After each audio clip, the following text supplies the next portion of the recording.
পাওনা টাকার কারণে মৃতের কাফন দাফন আটকে রাখাটা কেমন? টুপি পড়ার ফজিলত, গুরুত্ব, তাৎপর্য জানতে চাই। রসুল্লাহ সাল্লাল্লাহু আলাইহি ওয়াসাল্লাম এবং সাহাবীগণ কি টুপি পড়তেন? নাজমুন নাহার আপনি লিখেছেন, পাওনা টাকার কারণে মৃতের কাফন দাফন আটকে রাখাটা কেমন?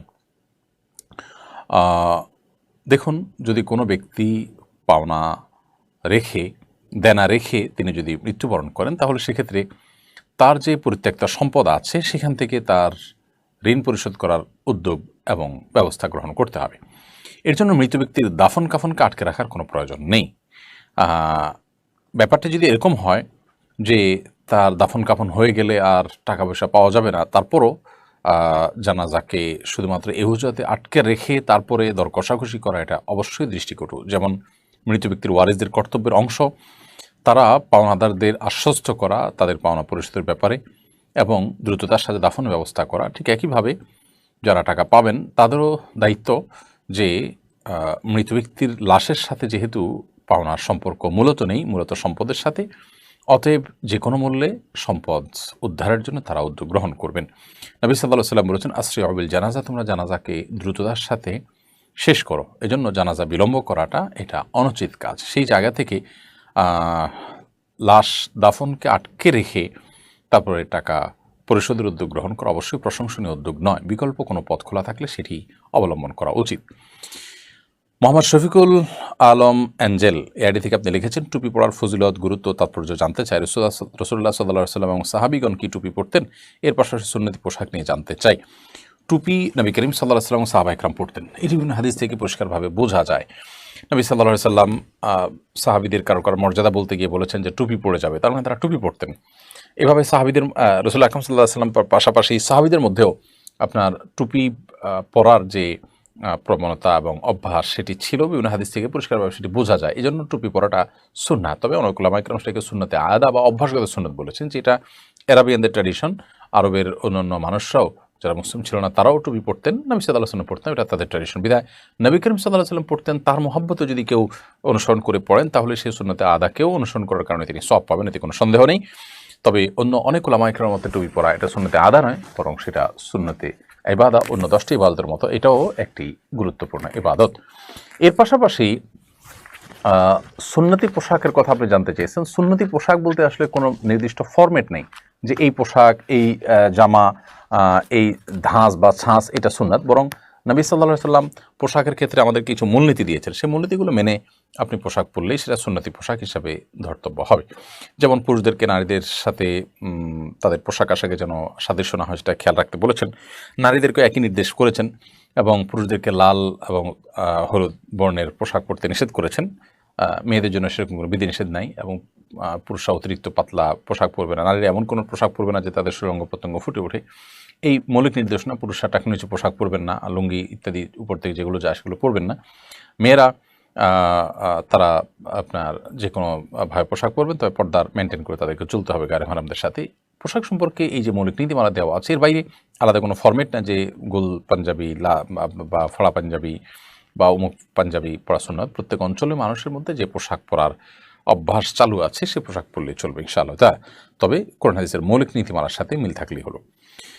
ফয়জুল্লাহ লিখেছেন, পরিসংখ্যান ব্যুরোর বিবিএস জনশুমারি ও গৃহ গণনার সাম্প্রতিক প্রতিবেদন অনুযায়ী পরিবার সদস্য গড়ে 1 দশক আগে ছিল প্রায় 4.5 জন, সেটি কমে হয়েছে 3.98 জন। পরিবার ছোট হওয়ার পাশাপাশি জনসংখ্যা বৃদ্ধির হারও কমে গেছে। দেশে এখন বার্ষিক গড় জনসংখ্যা বৃদ্ধির হার 1.12%। এই 1 দশক আগে ছিল 1.37%। এটা কি ইতিবাচক নাকি নেতিবাচক? দেখুন, জনসংখ্যা নিয়ন্ত্রণ করবার জন্য বৈদেশিক চাপ আছে।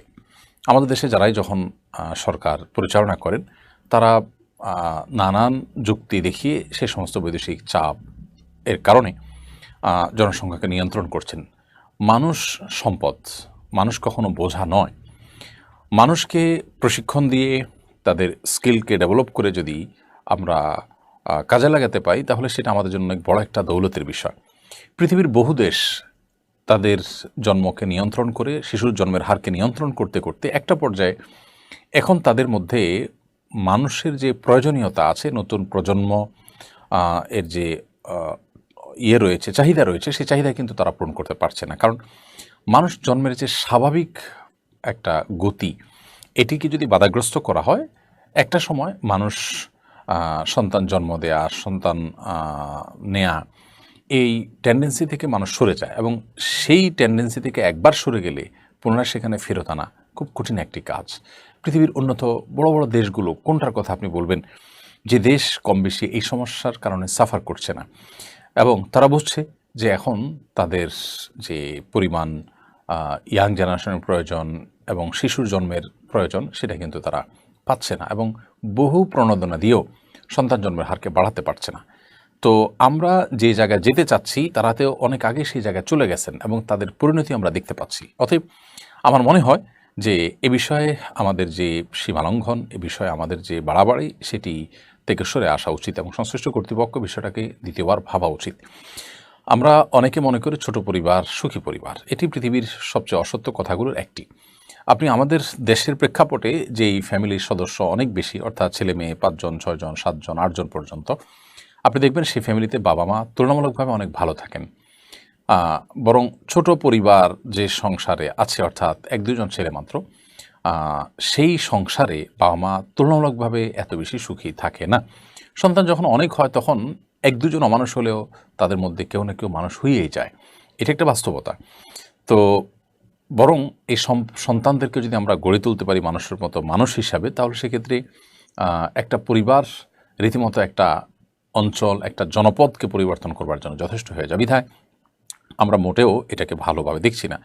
এবং প্রিয় নবী সাল্লাল্লাহু আলাইহি ওয়াসাল্লাম একটা হাদিস সেখানে আমরা এখানে কোট করতে চাই। তিনি বলেছেন, তাযাওয়াজুল ওয়াদুদ আল ওয়ালুদ ফাইন্নী মুকাসসিরুম বিকুমুল উমাম।